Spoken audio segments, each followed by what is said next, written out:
یہ میری رپورٹ خراب نہ کر دے، یہ میری انکریمنٹ نہ رکوا دے، یہ میرا یہ نہ بگاڑ دے، یہ میرے یہ نقصان نہ پہنچا دے، اس کا ڈر، اس کا ڈر، اس کا خوف، اس کی خوشامد، اس کے لیے جا کر طرح طرح سے اپنی عزت نفس کو ذلیل کروانا اس کے سامنے. یہ سب کچھ کیوں کرتا ہے انسان؟ جب سمجھتا ہے کہ اس کے ہاتھ میں میرا کوئی نفع ہے، اس کے ہاتھ میں میرے لیے کوئی ضرر ہے، یہ مجھے کوئی گزن پہنچا سکتا ہے، یہ مجھے کوئی نقصان پہنچا سکتا ہے، یہ میرے کوئی کام بنا سکتا ہے، یہ میری کوئی ضرورت پوری کر سکتا ہے. اسی کا نام شرک ہے. جہاں آپ نے یہ سمجھا کہ غیر اللہ کے اندر کوئی طاقت موجود ہے، وہی شرک ہے. بتوں سے تجھ کو امید ہے، خدا سے نو امیدی، مجھے بتا تو صحیح اور کافری کیا ہے؟ شرک تو یہ ہے. جس پر بھی تمہیں یہ خیال ہے، کلمہ ہے یہ کلمہ سوم، لا حول ولا قوت الا باللہ. ذرا اس پر دل کو کبھی اگر آپ تصور کریں، پھر فرض کریں، دل ٹھک جائے اس پر، کوئی طاقت نہیں. یہی بات تھی جو شیخ عبد القادر جیلانی رحمۃ اللہ علیہ نے اپنی وصیت میں اپنے بچے سے کہی. 11ویں دینے والے ہیں، لیکن حضرت شیخ عبد القادر جیلانی کی وصیت اور تعلیمات کو کتنے لوگ ہیں جانتے ہو؟ یہ جن مقامات تک پہنچے ہیں وہ کس چیز کی بدولت پہنچے؟ انہوں نے جو پیغام دیا وہ کیا تھا؟ اے میرے بچے، جس طریقے سے قرآن مجید میں حضرت لقمان کی نصیحتیں جو ہے نقل کر دی گئی ہیں، میں یہ عرض کروں گا بالفرض اگر قرآن حضرت عبد القادر جیلانی کے بعد نازل ہوا ہوتا تو شیخ عبد القادر کی یہ نصیحتیں بھی قرآن میں درج ہوتی. اتنی اونچی نصیحتیں ہیں. اے میرے بچے، اس حقیقت کو ذہن نشین کر لے، لا فاعل فی الحقیقت ولا مؤثر الا اللہ. اس کائنات میں نہ کوئی فاعل حقیقی ہے، نہ مؤثر حقیقی ہے سوائے اللہ. کسی شے میں کوئی تاثیر نہیں اگر اللہ نہ چاہے. آگ جلا نہیں سکتی اگر اللہ نہ چاہے، پانی ڈبو نہیں سکتا اگر اللہ نہ چاہے، زہر ہلاک نہیں کر سکتا اگر اللہ نہ چاہے، کوئی چیز فائدہ نہیں پہنچا سکتی اگر اللہ نہ چاہے. تو در در پہ کیوں سر جھکاتے ہو؟ در در پر کیوں جبیں سائی کرتے ہو؟ سب کے سامنے کیوں ہاتھ پھیلاتے ہو؟ ایک اللہ سے مانگو، ایک اللہ کے سامنے زمین پر اپنی جبین رکھو. لا فاعل فی الحقیقت ولا مؤثر الا اللہ. نظر آتا ہے ہمیں کہ پانی پیاس بجھا دیتا ہے، پیاس بجھانے کی صلاحیت پانی میں نہیں ہے، اللہ کے اذن سے. کھانا بھوک مٹا دیتا ہے، بھوک مٹانے کی صلاحیت کھانے میں نہیں ہے، اذن رب میں. دیکھیے یہی یقین تھا. حضرت موسیٰ علیہ السلام کا واقعہ یاد کیجئے. سامنے سمندر آ گیا ہے، قوم دیکھتی ہے پیچھے کہ گرد و غبار کا طوفان. معلوم ہوا کہ فرعون اپنے لشکر سمیت آ گیا. لشکر جب چلتا تھا تیز رفتاری کے ساتھ تو گرد و غبار کا جو طوفان اٹھتا تھا اس کا تصور کی، اور لمحہ بلمحہ وہ قریب آ رہا ہے. پوری قوم نے کیا کہا؟ اے موسیٰ انا لمدرکون، اے موسیٰ ہم کو پکڑے گئے. قرآن مجید میں تو یہاں وہ باتیں نہیں لکھی ہیں، لیکن تورات میں یہ درج ہے کہ بنی اسرائیل جھگڑنے لگے، دست و گریبان ہو گئے موسیٰ کے ساتھ. موسیٰ نے یہاں مروایا لا کر، اس سے تو ہم ہی بہتر تھے. وہاں کھانے کو ملتا تھا، زندگی تو تھی، بیگار ہم کر رہے تھے، موت تو نہیں تھی. اب جو کچھ ہوگا اس کا تصور کرو، جس طریقے سے ہمارے ٹکڑے اڑائے جائیں گے. تو لڑ رہے ہیں حضرت موسیٰ علیہ السلام. یہ تورات کی تفصیل ہے. قرآن میں صرف اتنا آیا ہے، پریشان ہو کر انہوں نے کہا انا لمدرکون، موسیٰ ہم کو پکڑے گئے. اس وقت موسیٰ کا جواب کیا ہے؟ کلا ان معی ربی سیہدین. نہیں، میرے ساتھ میرا رب ہے، وہ راستہ دے گا. بتائیے کہاں راستہ نظر آ رہا؟ یہ ہے ایمان بالغیب. راستہ نظر نہ آئے تب اللہ پر یقین ایمان ہے. جیب میں پیسے ہو تب دل کو اطمینان ہے. تو ایمان کس پر ہوا؟ پیسے پر، اللہ پر نہیں. جب وسائل و ذرائع نہ ہو اور پھر یقین ہو کہ اللہ مسبب الاسباب ہے، وہ اسباب کا پابند نہیں ہے، وہ اسباب کا محتاج نہیں ہے، اسباب اس کے محتاج ہے. اگر یہ یقین ہے تو اللہ پر ایمان ہے. یہ نہیں ہے تو تمہارا ایمان اسباب پر ہے، وسائل پر ہے، ذرائع پر ہے، مادیات پر ہے، اللہ پر نہیں. اس وقت کہاں راستہ تھا؟ تو راستہ تھا سمندر ہے اور ادھر سے لشکر آ گیا ہے. کلا ان معی ربی سیہدین. اب دیکھیے ایمان کہہ دینا آسان ہے، ہوا معکم اینما کنتم، جہاں کہیں بھی تم ہوتے ہو اللہ تمہارے ساتھ ہوتا ہے. لیکن اس کا یقین قائم ہو جائے تو زمین و آسمان کا فرق واقع ہو جائے. الف لام میم یہ حروف مقطعات ہیں جن کے بارے میں اجمالی گفتگو سورہ بقرہ کے آغاز میں ہم کر چکے ہیں. اللہ لا الہ الا هو الحی القیوم، یہ الفاظ آیت الکرسی کے آغاز میں سورہ بقرہ میں آ چکے. ایک بات نوٹ کر لیجئے کہ ایک حدیث میں آتا ہے کہ اللہ کا ایک اسم اعظم ہے کہ جس کے حوالے سے اگر کوئی چیز اللہ سے مانگی جائے تو وہ ضرور دیتا ہے، لیکن اس کو حضور نے بتایا نہیں کہ وہ اسم اعظم کون سا ہے. کچھ اشارے کیے، جیسے رمضان میں ایک شب ہے لیلۃ القدر جو 1000 مہینوں سے افضل ہے، تعین کے ساتھ نہیں بتایا وہ کون سی، تاکہ تلاش کرو، زیادہ ذوق و شوق کا معاملہ ہو.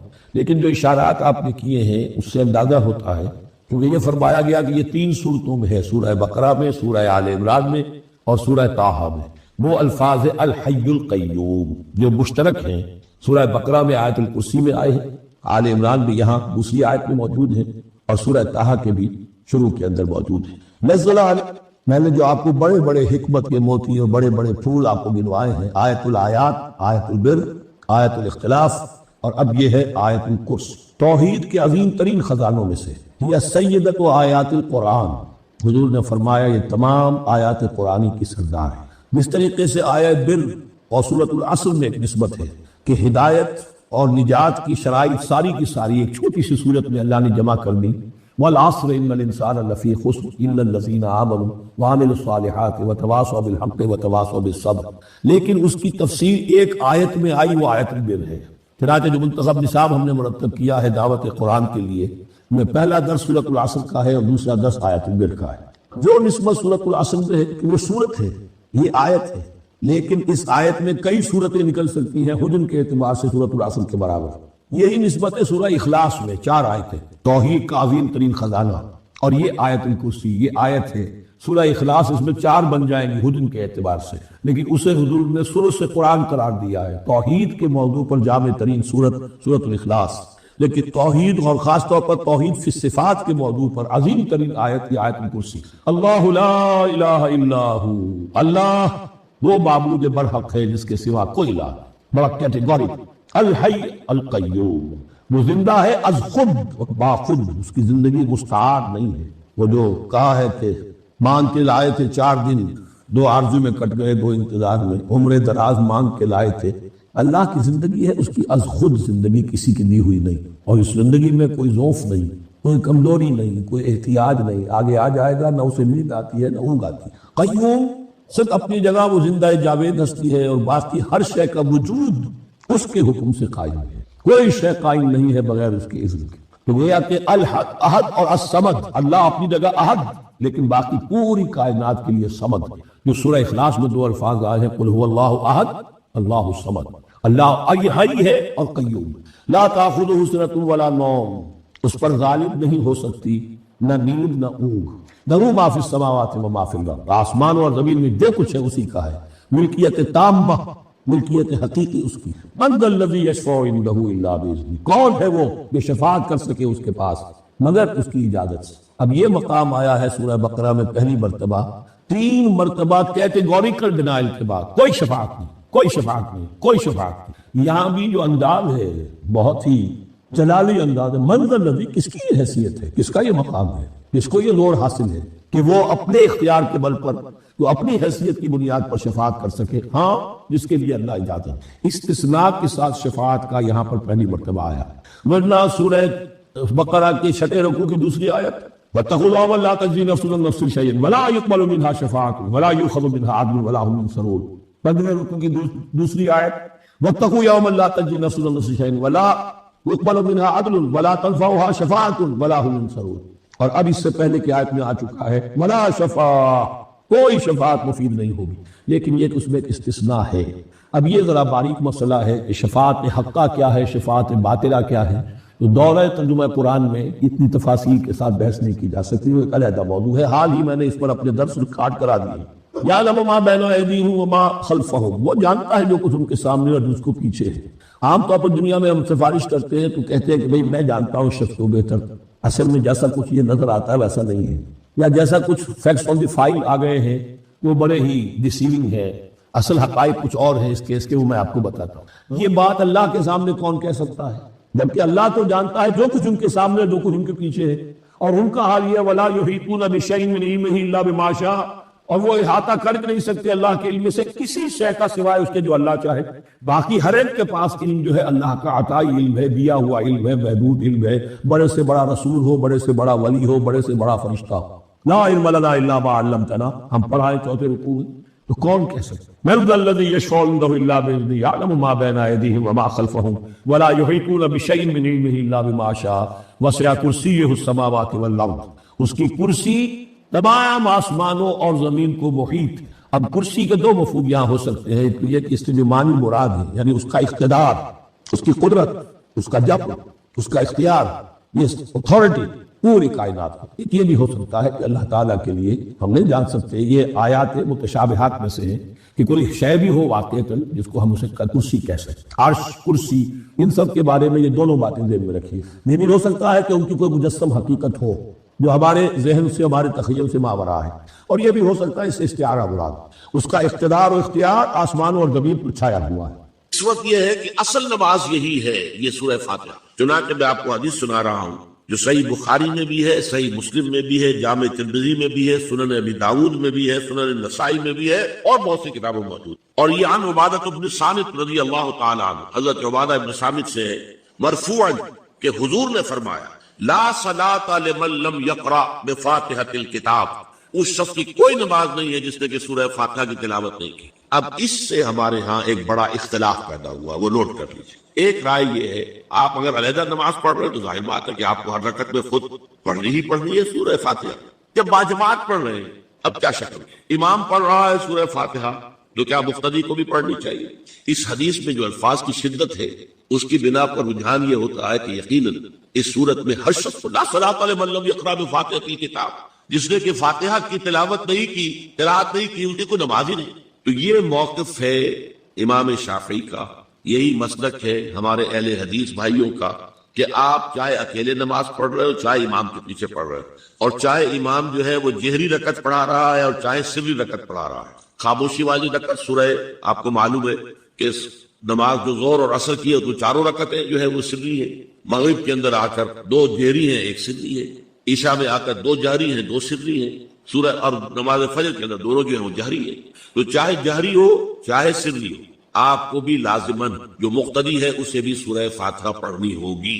اب اس کے لیے انہوں نے یہ طریقہ جو ہے تلقین کیا ہے کہ امام تیزی سے نہ پڑھے، رک رک کر پڑھے، الحمدللہ رب العالمین، اس کے بعد اتنا وقفہ دے دے کہ جو مقتدی ہے وہ بھی کہہ لے اپنے دل میں یا پڑھ لے الحمدللہ رب العالمین الرحمن الرحیم۔ یہ رک رک کر پڑھنا، خاص طور پر اگر آپ کو موقع ہوا ہو کسی اہل حدیث امام کی امامت میں نماز ادا کرنے کا، تو آپ دیکھیں گے کہ بڑا فرق ہے۔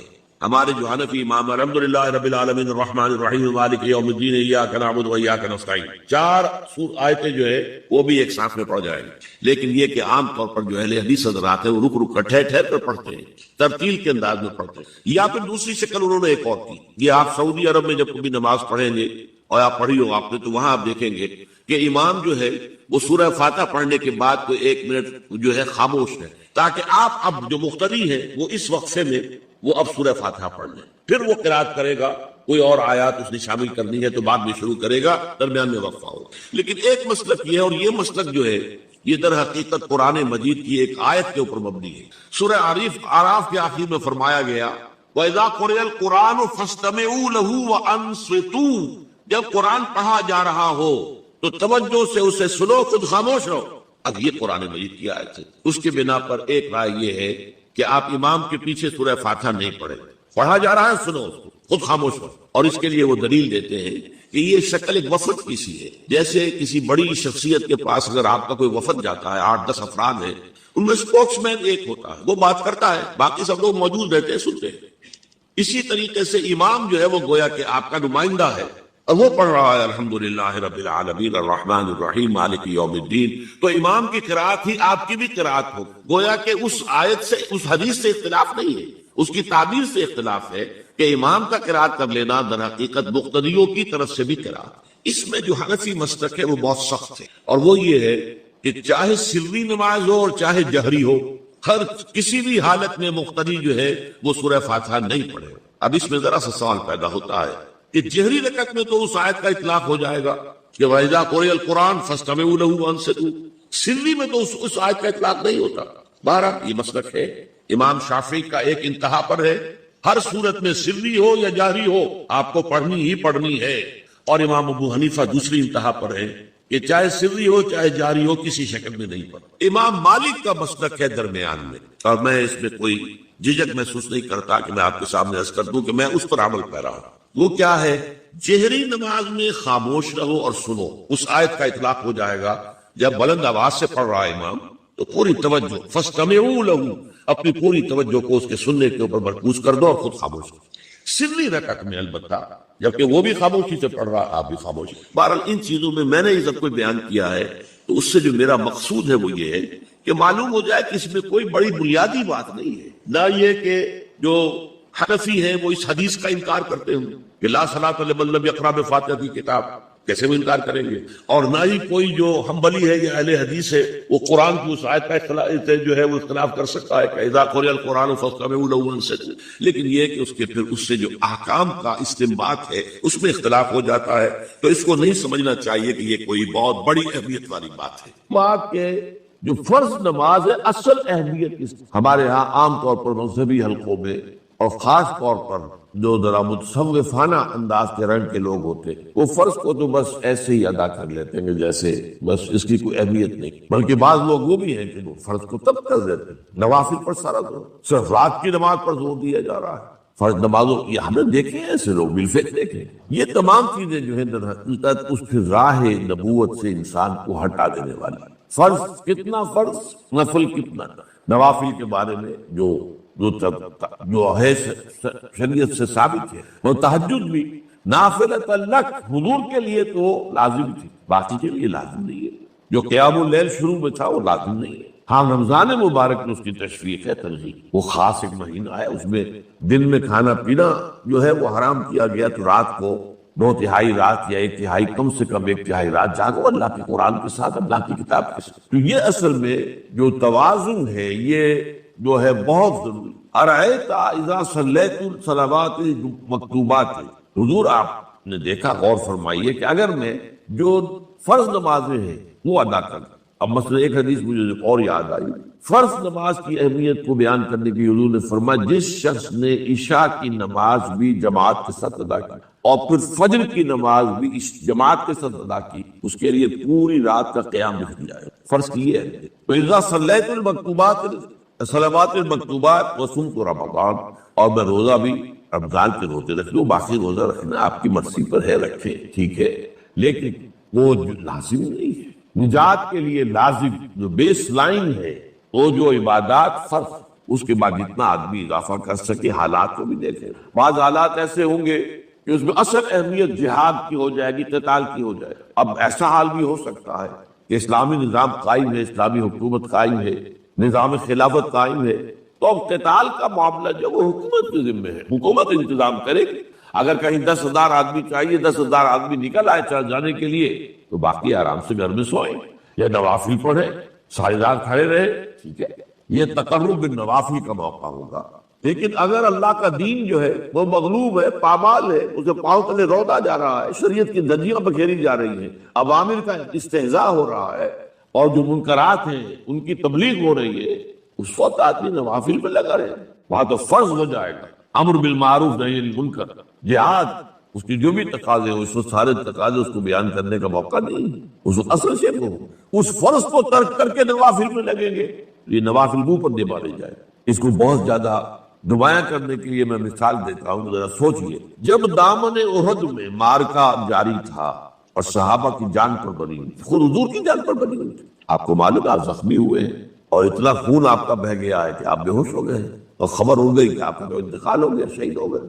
اس وقت اگر کوئی شخص مسجد نبی میں بیٹھا ہوا درود کی تسبیح پڑھ رہا ہو یا کوئی اور نوافل ادا کر رہا ہو یا قرآن پڑھ رہا ہو، تو اس کے بارے میں کیا حکم آتا ہو؟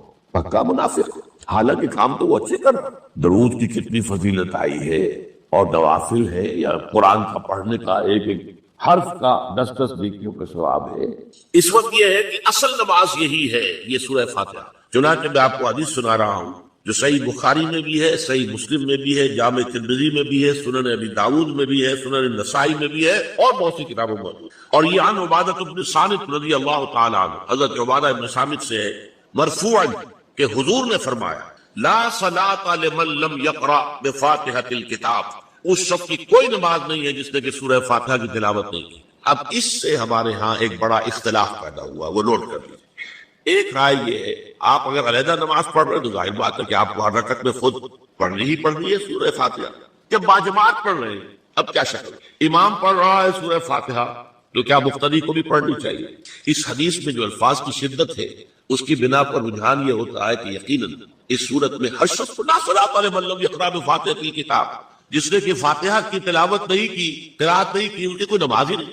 تو یہ موقف ہے امام شافعی کا یہی مسلک ہے ہمارے اہل حدیث بھائیوں کا کہ آپ چاہے اکیلے نماز پڑھ رہے ہو چاہے امام کے پیچھے پڑھ رہے ہو، اور چاہے امام جو ہے وہ جہری رکعت پڑھا رہا ہے اور چاہے سری رکعت پڑھا رہا ہے۔ خاموشی والی رکعت سورہ آپ کو معلوم ہے کہ نماز جو ظہر اور عصر کی ہے تو چاروں رکعتیں جو ہے وہ سری ہے، مغرب کے اندر آ کر دو جہری ہیں ایک سری ہے، عشاء میں آ کر دو جہری ہیں دو سری ہیں، سورہ اور نماز فجر کے اندر دونوں جو ہیں وہ جہری ہیں۔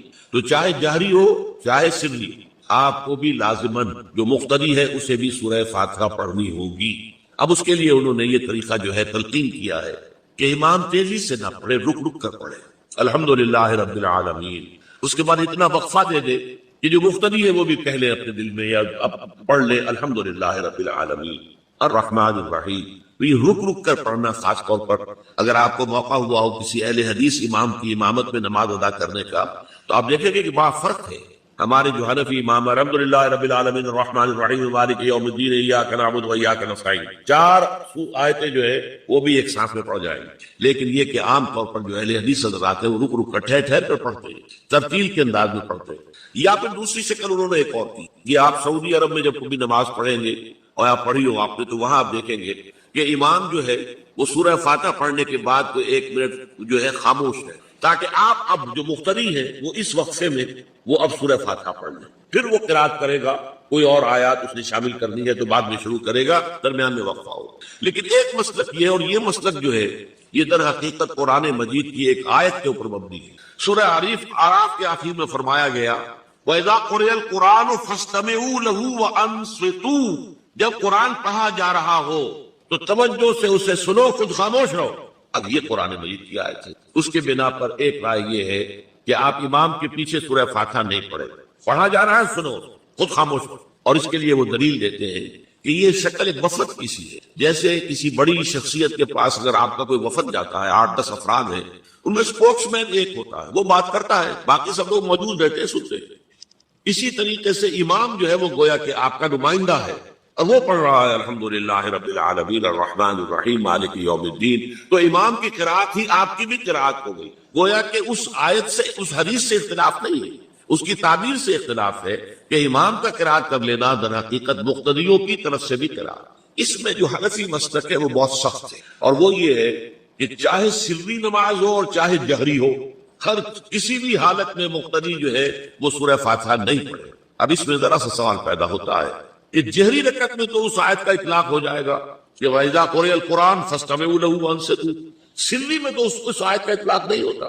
بہرحال یہ مسلک ہے، امام شافعی کا ایک انتہا پر ہے، ہر صورت میں سری ہو یا جہری ہو آپ کو پڑھنی ہی پڑھنی ہے، اور امام ابو حنیفہ دوسری انتہا پر ہے کہ چاہے سری ہو چاہے جاری ہو کسی شکل میں نہیں پڑھے۔ امام مالک کا مسلک ہے درمیان میں، اور میں اس میں کوئی جھجک محسوس نہیں کرتا کہ میں آپ کے سامنے عرض کر دوں کہ میں اس پر عمل پیرا ہوں۔ وہ کیا ہے؟ جہری نماز میں خاموش رہو اور سنو، اس آیت کا اطلاق ہو جائے گا جب بلند آواز سے پڑھ رہا ہے امام تو پوری توجہ، فَاسْتَمِعُوا لَهُ، اپنی پوری توجہ کو اس کے سننے کے اوپر مرکوز کر دو اور خود خاموش رہو۔